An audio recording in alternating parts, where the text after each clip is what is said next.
Welcome to Integrated Insights with ICCG. For more than 30 years, our team has partnered with small business owners to prepare for and navigate the business transaction process. Pull up a chair as we share stories and insights from our experience on all sides of the M&A table. All right, well, let's talk about what is actually really important to us, right? I don't know if you saw that, what I did there, but we're going to talk about what is important in deals, right? So, right now what we're going to talk about is what's important to a seller. And so let me just go ahead and ask specifically, what does a seller normally say is important to them when we're first sitting down with them? What do you guys think is? What do you guys say is pretty typical for them to say, "Hey, this is important to me in approaching this deal"? Well, I mean, I think it really depends on the seller what they're after. But first thing they always want to know is, what do you think I can get for my business? But I'm not so sure that's always the most important thing to them. It's not something they're number one going to ask right off the bat, but they definitely want to know. If they leave our office without ever having a valuation question come up, it would be highly unusual. I think a lot of that's gives us a great opportunity though, because if we can kind of start walking down that road, Grant's always got a great thing he asks him. He says, really, it's not about what we can get for your business. It's about what you want to take home. And I think that's one way we redirect it is really what's most important. And honestly, that is, I think, what the question they're wanting. The two do not equate each other. And maybe we can talk a little bit about that a little bit later on. But that's what I first think about, Grant. But I mean, there's lots of other things that I know are on buyers' minds when they come in, or excuse me, sellers' minds when they come in.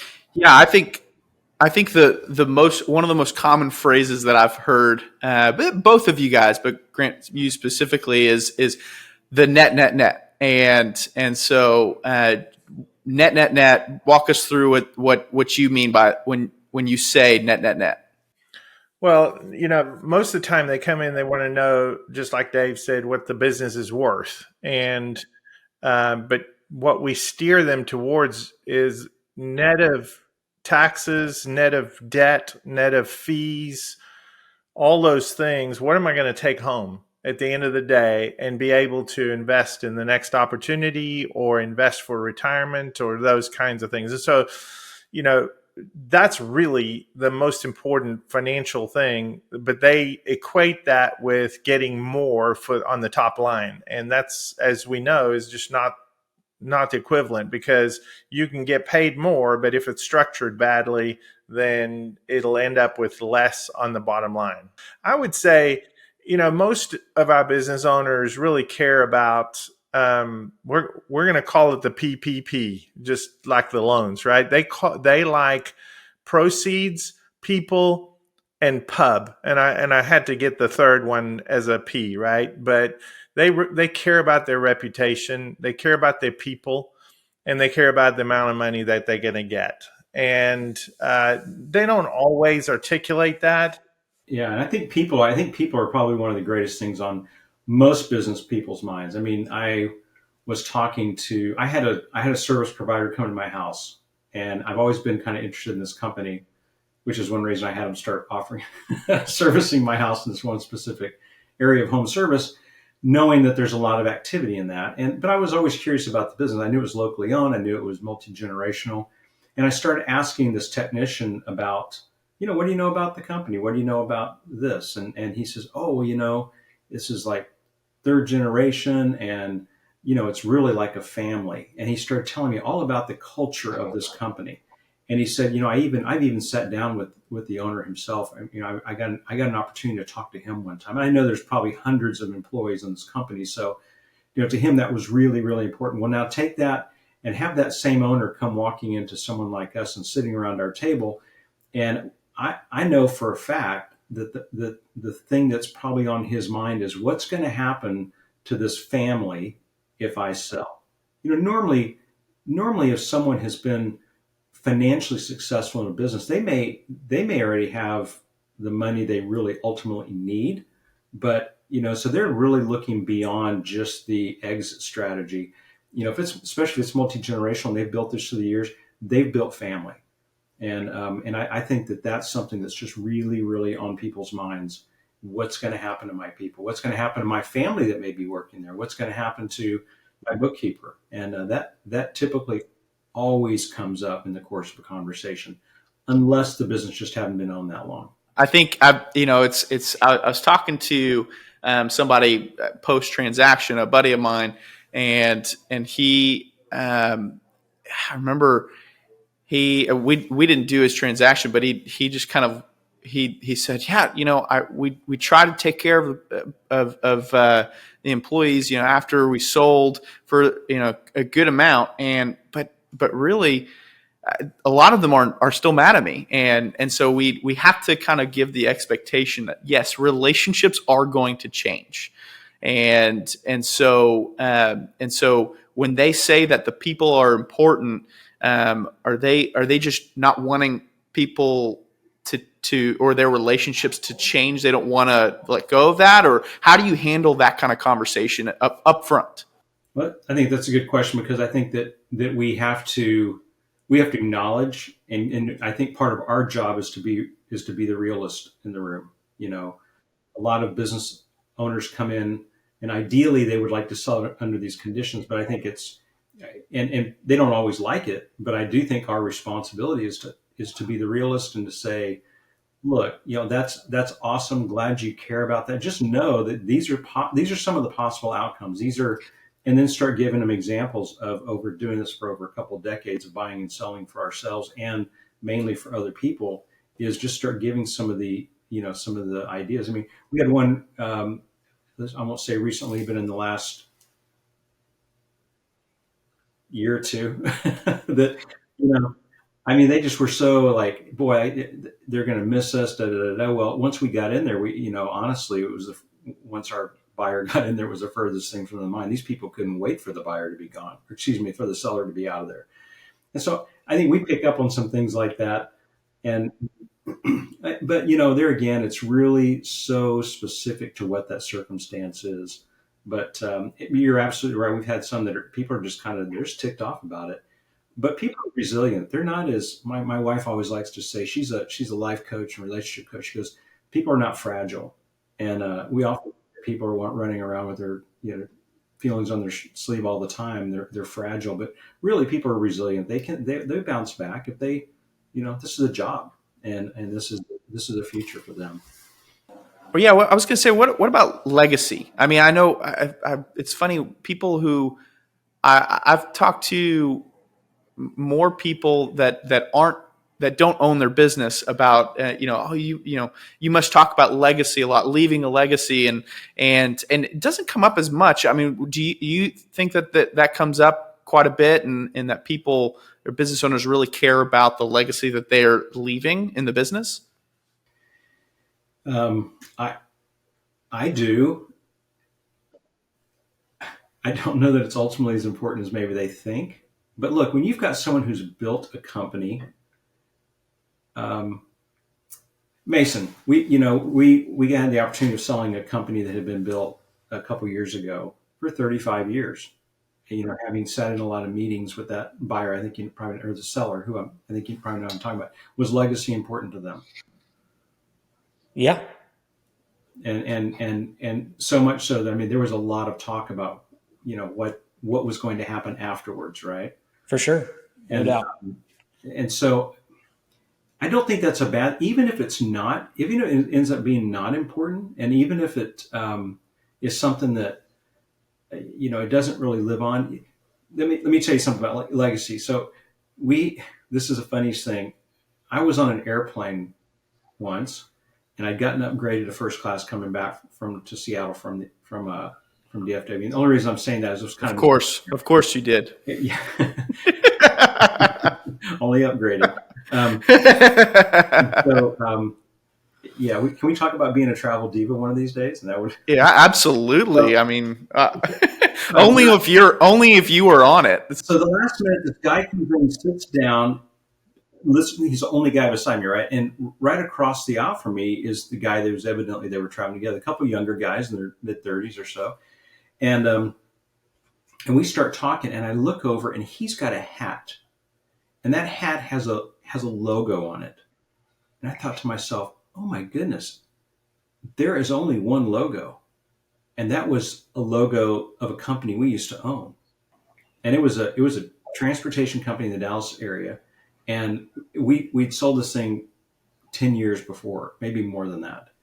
And I looked over at him and I went, that logo, does it stand for? And I told him, he says, yeah. How did you know that? And I said, well, I used to be one of the owners of that company. I said, I know what's happened since then. And I said, I think you're owner 3 since we've left. And he asked me my name. He says, I recognize you. He said, you and Grant, Grant McQuilkin's your business partner. Yeah. And I said, yeah. And he says, your pictures are still hanging on the wall in this place. Yeah. Oh my gosh. That's awesome. Okay. All that to say, that's unexpected legacy, you know. Mm-hmm. But you know, they still have all these pictures of people, and to him that was something that was just kind of cool, and that was part of the history of the company. I think that's really where legacy plays in. It's part of that history. But if you built a company over 35 years, that's the legacy you've built. Is this, you know, in many cases, this amazing company that's just served a lot of people and has kept a lot of people employed. Guys, yes, people like that. That's what America in so many ways has been built on. You know, it's awesome. We have the big Amazons and Expedias and all those in this world, but you know, so much of America has been built on the backs of people working their tails off for generations, and that is really, really significant. That in itself is a legacy, and I think they're part of that dream of owning a business. That's part of their legacy. Yeah. So I know that they won't always admit that, right? And an owner, I know an owner won't necessarily admit that they you know, legacy is important to them, or you know, some things are important. So what do you think is truly truly important to a seller, but they may not admit it? Well, I think one of the things that's really important to a seller, but they may not admit it, is what's their role going to be afterwards. And helping them understand what they want their role to be today is, I would say 90% sure that that's not what they want their role to be a year from now, and probably even 6 months from now. Very rarely do we have a business owner who's wanting to sell that says, I want to be done with this and walk away. I mean, maybe 25% of them are like, I'm just done. I want to walk away. I don't have anything to do with it. Most of them want to stay around. And I get that, because, you know, we've owned businesses that it's like, it's really hard to walk away and not feel like your input matters at all. And so, you know, normally their expectation is, hey, I want to be around a year or so, you know, and normally it's about 3 months, and they're ready to jump ship, or the buyer's ready to tell them to jump ship, because they bring us the information they need. Would you say money at all? Like they come in and think that it's not important to them. Oh, money's not important to me in this deal. And then they get an offer, and then they start to realize that it is important to them. Yeah. And that's a great point. And we've seen that, right, over and over. And, you know, a lot of it just becomes kind of a pride thing. It's like if you got the deal on the house in the neighborhood, you're going to kind of say, hey, I got my house for X, knowing that everyone paid more, right? You got a deal on yours, or my interest rates. I mean, that's where everyone's touting now. My interest rate's not 7, it's 2.5, you know, and well, for, you know, decades, 7 would have been a great rate.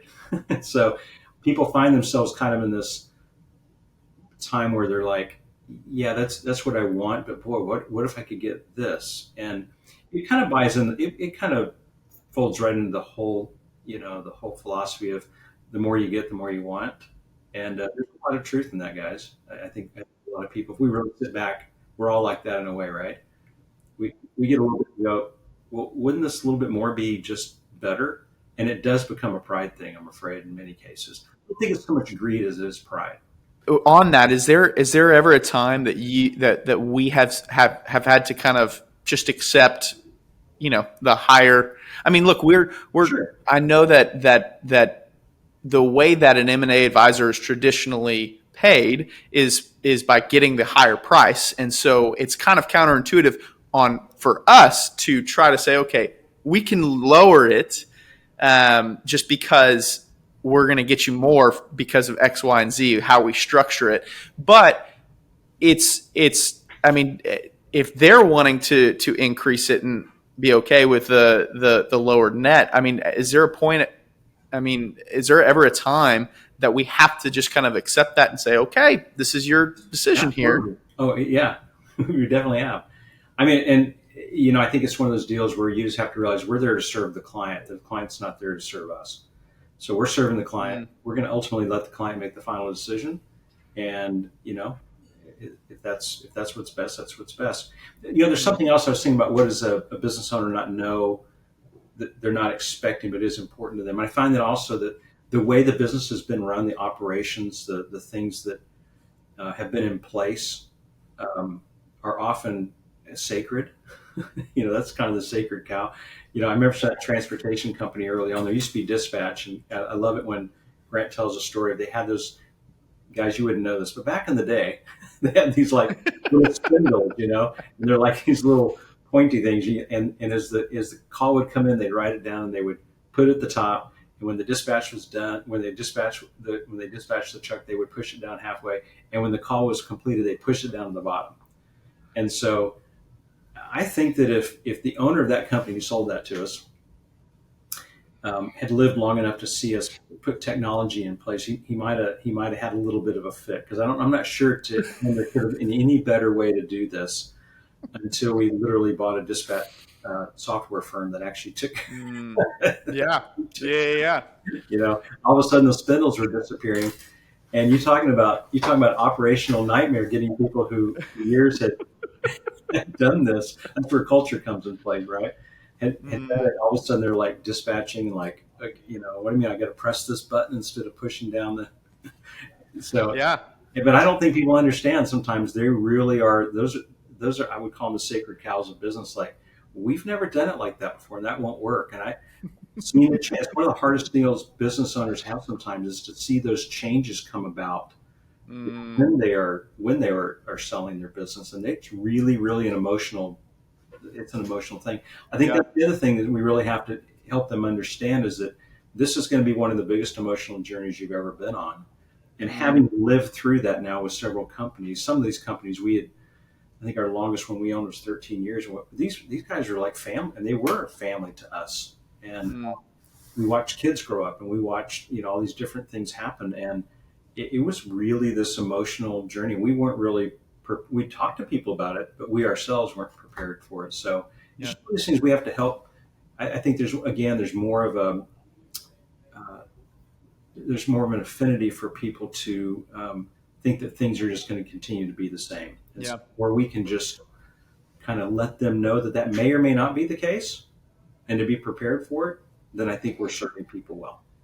Yeah, that's an interesting thing, because I wonder how often is it when a seller says that they don't want anything to change. They want to have a buyer come in and just keep everything the same, because it's the way that they've built the business.